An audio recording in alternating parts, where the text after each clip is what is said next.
우리 함께 사도신경으로 신앙 고백하시겠습니다.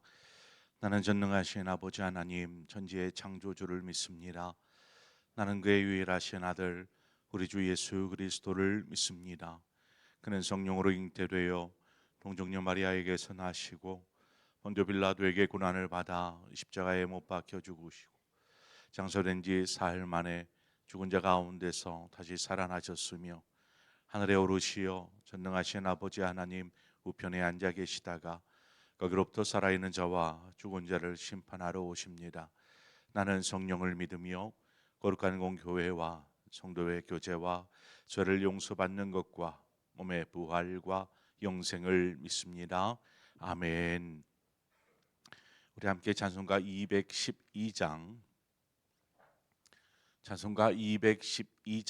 겸손히 주를 섬길 때 우리 함께 찬송하도록 하겠습니다. 찬송가 212장입니다.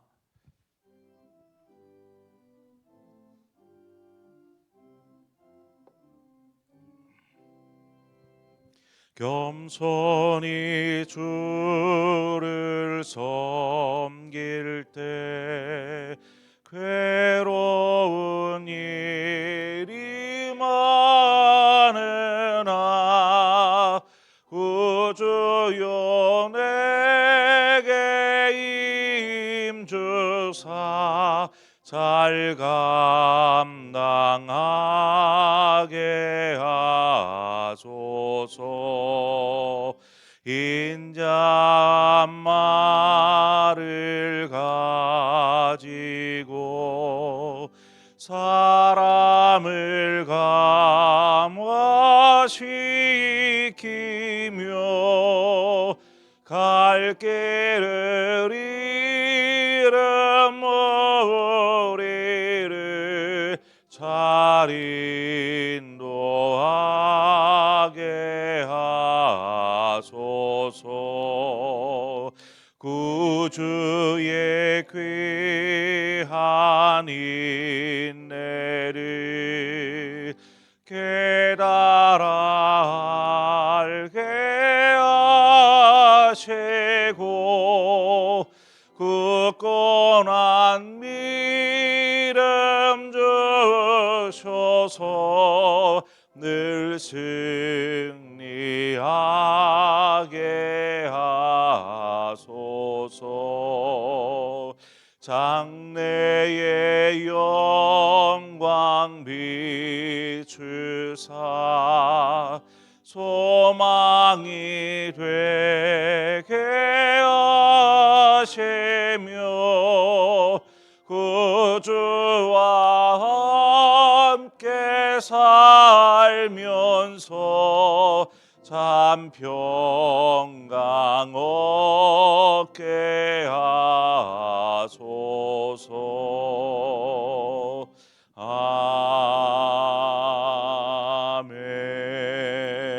아멘. 하나님 말씀 보겠습니다. 열왕기하 6장 24절에서 7장 2절의 말씀까지 함께 한 절씩 교독해서 보겠습니다. 열왕기하 6장 24절에서 7장 2절의 말씀까지입니다. 한 절씩 교독합니다. 이후에 아람 왕 베나닷이 그의 온 군대를 모아 올라와서 사마리아를 에워싸니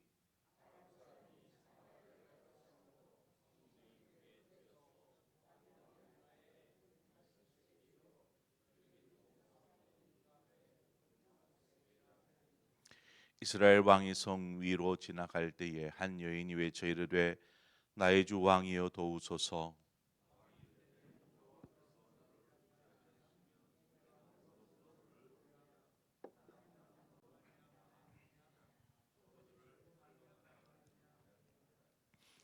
또 이르되 무슨 일이냐 하니 여인이 대답하되 이 여인이 내게 이르기를 내 아들을 내놓아라. 우리가 오늘 먹고 내일은 내 아들을 먹자 하매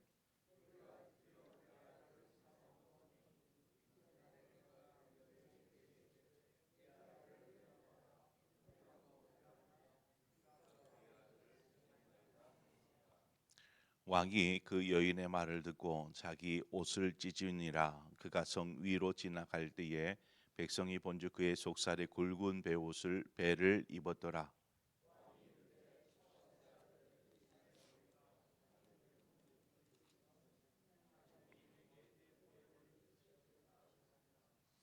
그때에 엘리사가 그의 집에 앉아 있고 장로들이 그와 함께 앉아 있는데 왕이 자기 처소에서 사람을 보냈더니 그 사자가 이르기 전에 엘리사가 장로들에게 이르되 너희는 이 살인한 자의 아들이 내 머리를 베려고 사람을 보내는 것을 보느냐? 너희는 보다가 사자가 오거든 문을 닫고 문 안에 들이지 말라. 그의 주인의 발소리가 그의 뒤에서 나지 아니하느냐 하고.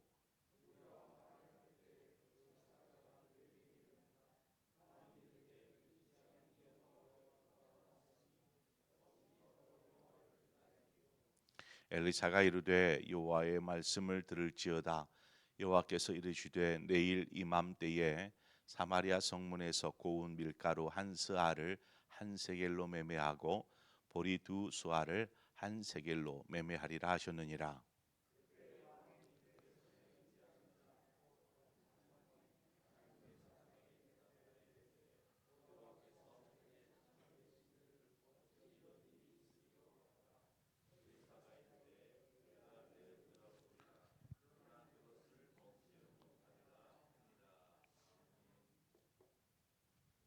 아멘. 어, 우리가 어제 살폈었던 말씀 맨 마지막 부분에, 그러니까 23절 마지막 부분을 보면은요, 아람 군사의 부대가 다시는 이스라엘 땅에 들어오지 못하니라 이렇게 기록되어져 있습니다. 이제 평화를 이룬 것이죠. 그런데 오늘 바로 한 절 다음에 이어서 시작되는 말이 이후에 하면서 아람 왕 베나다시 이스라엘을 공격해 와서 사마리아 수도 사마리아를 애워싼 것을 우리가 오늘 보게 됩니다. 아니 바로 앞에서 평화가 되었다, 평화롭게 다시는 이스라엘 땅에 들어오지 아니하였다 했는데 한 절 지나서 공격해 와서 이 사마리아 성을 에워싼 것을 보게 됩니다. 아니 그러면 잘못된 거짓을 기록해 놓은 것일까? 이렇게 생각할 수 있지요. 어떻게 이럴 수 있을까요? 제가 지난주에 말씀을 드렸던 것처럼 지금 이 여기에서의 기록은 보통 뭐 출애굽기나 이렇게 순차적으로 역사 시대적으로 시간적으로 이렇게 쭉 흘러가는 그러한 흐름도 있지만 성경에서는 때로는 이 시간의 흐름을 깨뜨리는 그저 어떤 목적을 가지고 함께 모아놓은 이야기들을 기록하기도 합니다. 여기 본문이 그렇습니다. 지금 시간의 흐름순이 아니라 선지자 엘리사를 중심으로 그가 행한 사역들을 이렇게 모아서 놓다 보니까 시간 간격이 좀 떨어져 있음에도 불구하고 이것이 바로 이어져서 기록이 되어 있는 것이죠. 오늘 본문이 바로 그와 같습니다. 즉 훗날의 이야기를 같이 모으다 보니까 바로 이어서 그 사건이 일어난 것처럼 우리의 눈에는 보이지만 이것은 조금 떨어져 있는 사건입니다. 그런데 이 두 사건을 나란히 기록해 놓은 이유가 있습니다.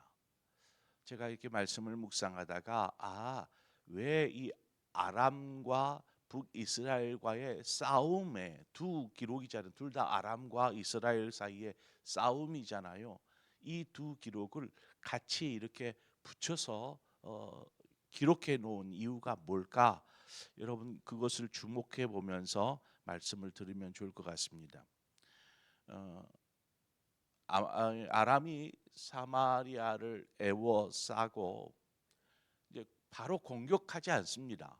성을 에워쌌으면 이제 성 안으로 공격해서 성을 점령하면 될 텐데 어떤 작전을 쓰냐면 그냥 성을 에워싸고 그 안에 있는 사마리아 성 안에 있는 사람들을 그냥 그 안에서 아사하도록 그런 작전을 펼칩니다. 음, 성을 포위한 채 그냥 가만히 있는 것이죠.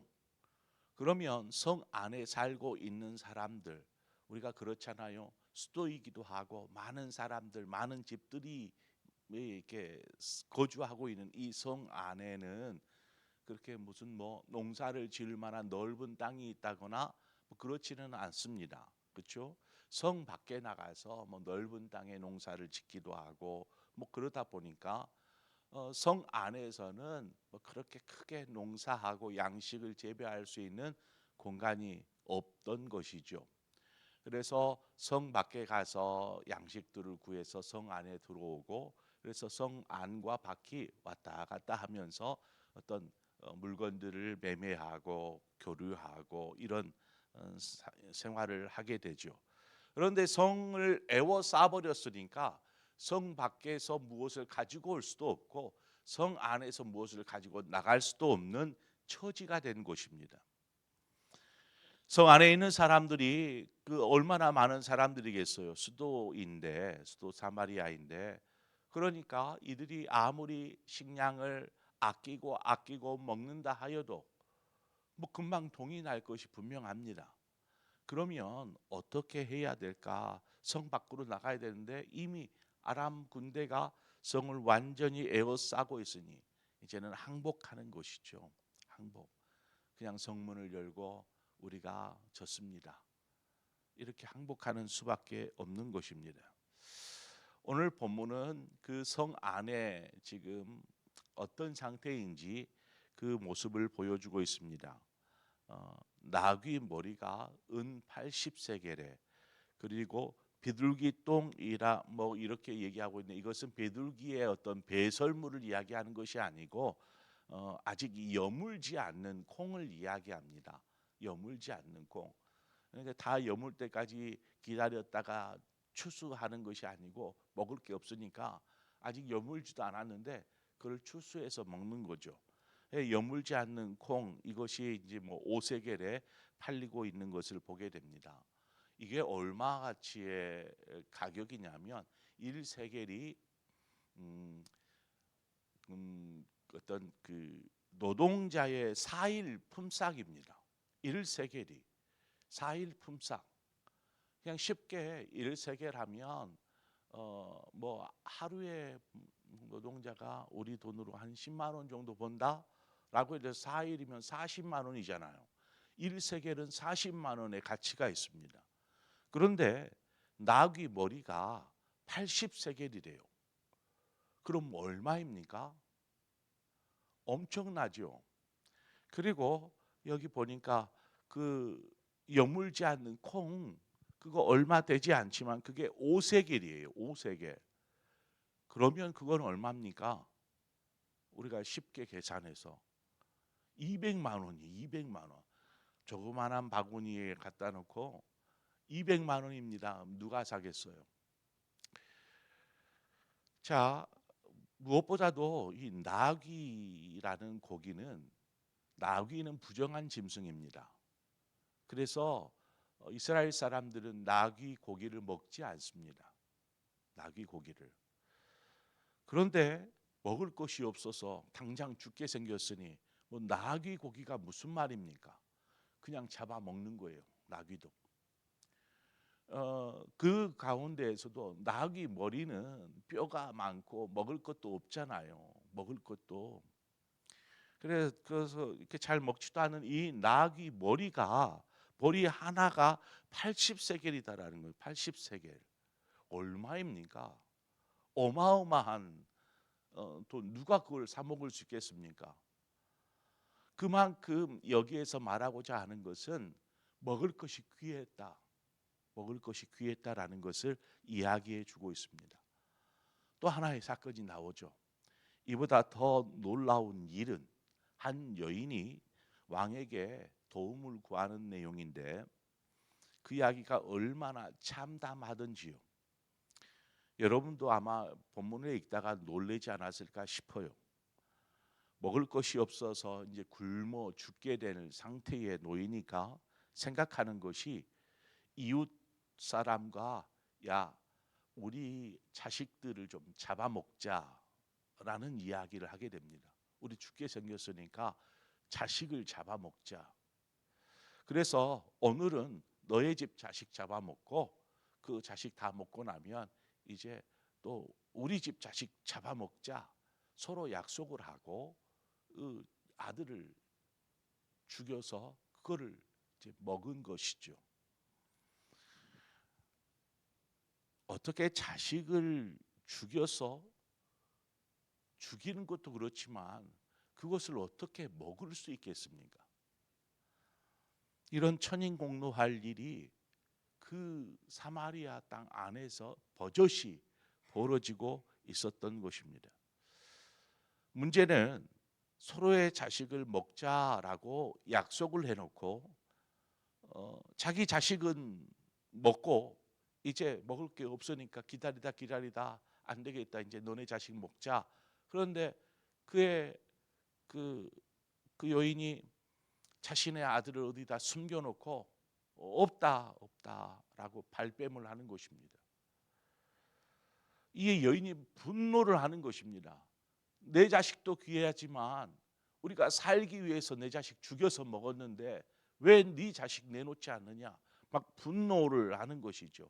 이것을 왕에게 지금 이야기하는 것입니다. 왕에게. 왕도 얼마나 참담하겠습니까?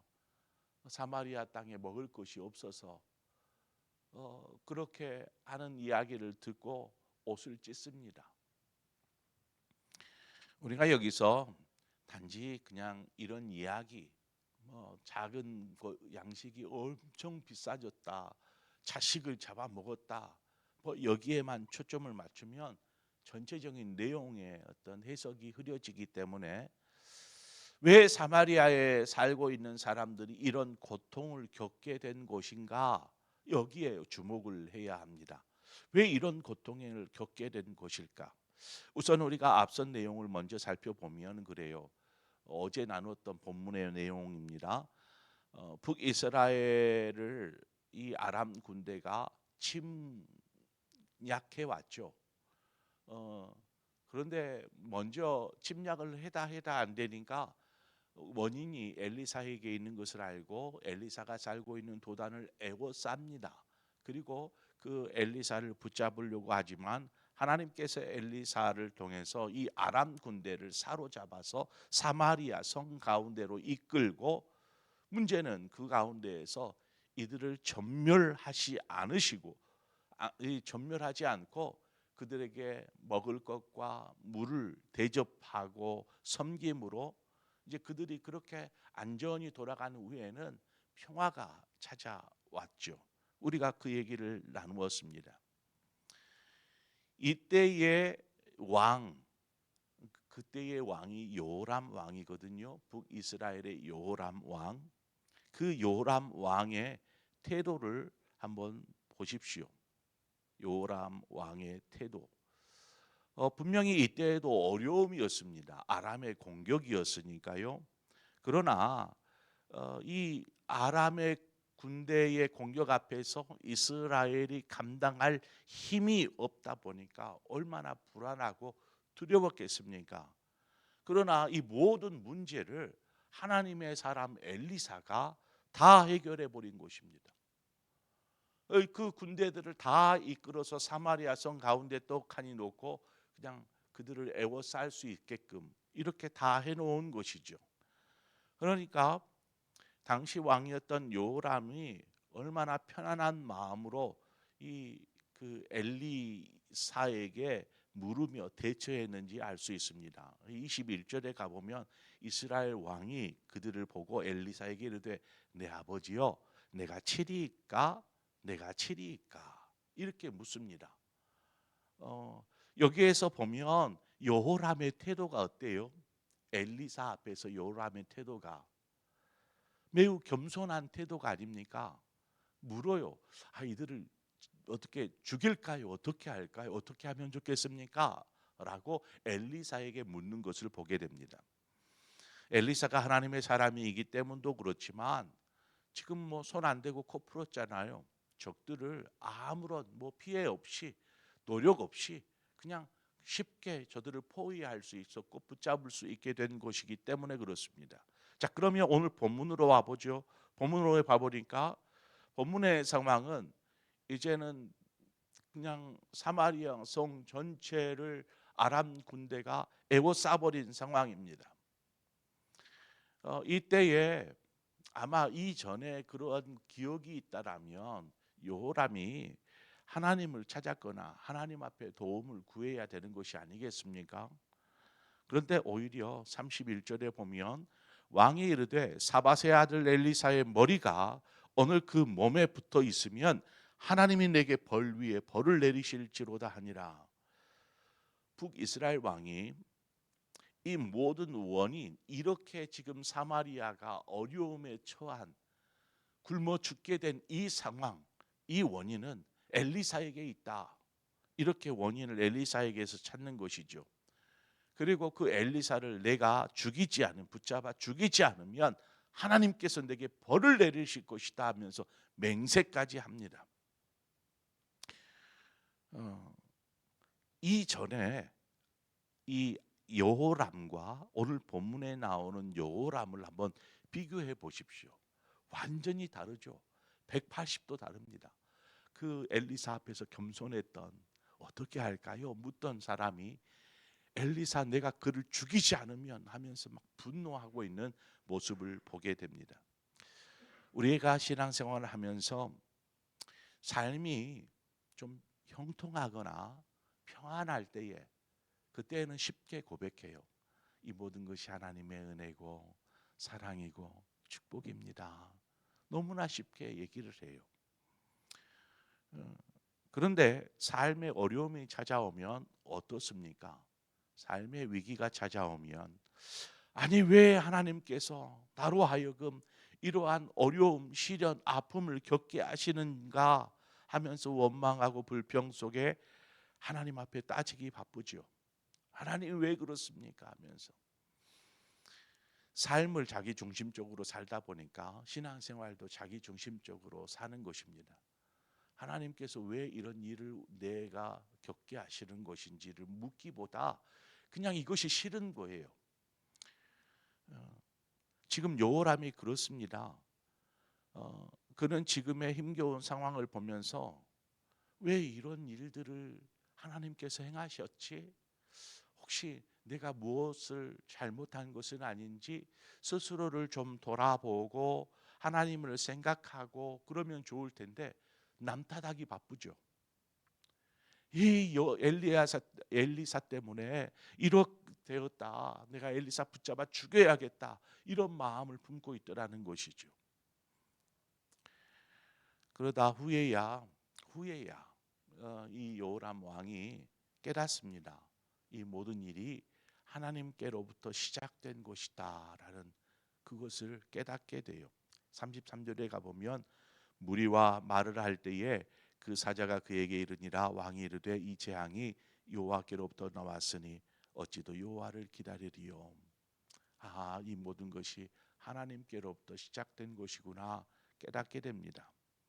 우리가 겪는 어려움은 어떤 누구를 탓할 문제가 아닙니다. 그 문제가 어디에서 비롯된 것인지, 그 문제를 통해서 하나님께서 우리의 삶을 어떻게 다듬어 가기를 원하시는지를 우리는 생각해야 합니다. 하나님 앞에서 이처럼 무엇이 잘못됐는지 스스로를 돌아보고 하나님 앞에 겸손하게 서야 합니다. 바로 그때에 하나님께서 우리의 삶을 만져가시기 시작합니다. 엘리사가 뭐라고 합니까? 엘리사가 내일 이맘때면 올해도 아니에요. 내일 이맘때면 모든 양식의 가격이 그 세겔이 될 것이다라고 이야기합니다. 1세겔. 그러니까 이해를 못하죠. 사람들은 아니 지금 먹을 것이 없어서 그냥 조그만한 것도 몇 세겔 그러는데 귀한 그 양식들을 보리나 밀가루나 이것들이 그냥 그 안세겔로 그냥 그렇게 우리가 먹을 수 있나 뭐 이렇게 합니다. 하지만 하나님께서 행하시는 일인데 그래서 우리가 엘리사가 요람이 하나님 앞에 선 것을 보고 내일 이 모든 어려운 상황이 정상으로 돌아갈 것입니다라는 이야기를 해주지 않습니까? 그것처럼 우리가 삶에 무슨 일을 만나든지 그 삶의 상황 앞에서 아무리 그것이 힘들고 어려운, 심지어 자식을 죽여서 잡아먹는 그러한 고통의 순간일지라도, 그러한 어떤 삶의 위기가 닥쳐도 하나님께서 일하시면 하루가 지나 정상으로 회복되어지는 것처럼 우리가 해야 될 것은 무엇입니까? 하나님 앞에 겸손히 서는 것입니다. 하나님, 이것이 어디에서부터 비롯된 것인가요? 이것을 통해서 내가 무엇하기를 원하시나요? 하나님의 마음을 구하고 그 뜻을 알기 위해서 하나님 앞에 엎드리는 것이죠. 그때에 하나님께서 우리의 삶을 다스려 주실 줄 믿습니다. 그 은혜를, 그 사랑을 베푸셨던 하나님께서 우리가 그렇게 죽도록 내버려 두시지 않습니다. 우리의 인생, 우리의 삶, 우리의 생명조차도 하나님의 손에 붙들렸다면 하나님께서 책임져 주실 줄 믿습니다. 온전히 맡기고 겸손하게 하나님 앞에 서서 오늘을 살아가는 저와 여러분의 삶이 되기를 축원합니다. 기도하겠습니다. 좋으신 아버지, 은혜를 감사합니다. 삶에 참 많은 일들을 우리는 겪습니다. 때로는 좋은 일, 즐거운 일, 행복한 일도 있지만 때로 안타까운 일, 참 견디기 힘든 일, 어려운 상황들을 만나기도 합니다. 좋은 일, 평안한 일 있을 때에는 별 큰 문제가 없지만 하나님, 우리의 삶의 위기가 닥치면 하나님, 우리의 신앙이 흔들리기도 하고 하나님 앞에 겸손히 서지 못하고 원망과 불평 가운데서는 우리의 모습들을 쉽게 보게 됩니다. 하나님, 이제 우리가 하나님 앞에 어떤 상황 속에서도 늘 겸손하게 서는 자 되게 하여 주시옵소서. 우리의 삶을 이끌어 가시는 그 하나님의 손길 속에서 하나님의 뜻이 무엇인지, 하나님의 마음이 무엇인지를 우리가 분별할 수 있도록 그 마음을 구하고 찾게 하여 주시옵소서. 하나님 앞에 드려진 인생이 아닙니까? 하나님, 우리는 하나님께서 우리에게 맡겨진 삶을, 시간을, 또 소유를 가지고 이 땅을 살아가는 청지기일 뿐입니다. 나그네일 뿐입니다. 이제 우리의 삶이 아버지께 영광이 되고 아버지의 나라를 위해서 하나님 그렇게 쓰임받는 도구 되게 하여 주시옵소서. 예수님의 이름으로 기도합니다. 아멘. 오늘 이 시간 말씀을 생각하면서 하나님, 우리 여러분의 삶에 어떤 일이 있든지, 그리 좋은 일이든 나쁜 일이든 선한 일이든 악한 일이든 그 일 가운데 우리가 하나님의 뜻을 구하고 찾게 하여 주옵소서. 그리고 그 가운데서도 하나님께서 우리를 지키심을 믿고 믿음 안에 견디게 하시고 바로 세워지게 하여 주옵소서. 우리가 위해서 기도하기를 원하고, 오늘 이 시간에 우리가 기도할 것은 우리 교회를 위해서 함께 기도하기를 원합니다. 하나님, 우리 교회가 우선은 교회로 세워진 사명, 교회의 사명, 상봉교회의 사명, 그 사명에 따라 교회가 잘 쓰임받는 교회 되게 하여 주옵소서. 하나님의 영광 드러내게 하여 주옵소서. 그것이 무엇입니까? 하나님 나라의 복음을 증거하는 것이 우리 상봉교회의 첫째된 사명이요 목적이 아닙니까? 하나님, 우리 교회가 그 사명 감당케 하여 주옵소서. 계속해서 선한 것들을 흘려보낼 수 있는 우리 교회가 되게 하여 주옵소서. 이 지역사회의 생명의 복음뿐만 아니라 하나님, 저 교회를 바라보면 웃음꽃이 넘쳐나고 행복한 교회, 나도 저 교회에 가야지 하는 마음이 들 만큼 사랑을 나누고 베푸는 아름다운 교회로 서게 하여 주시옵소서. 오늘 이 시간 우리가 함께 교회를 위해서 여러분 생각나시는 대로 기도의 제목을 가지고 함께 기도하시다가 또 여러분 기도의 제목 기도하시다 자유롭게 돌아가시겠습니다. 함께 기도하겠습니다. 하나님, 오늘 이 새벽에 우리를 부르신 것을 감사합니다.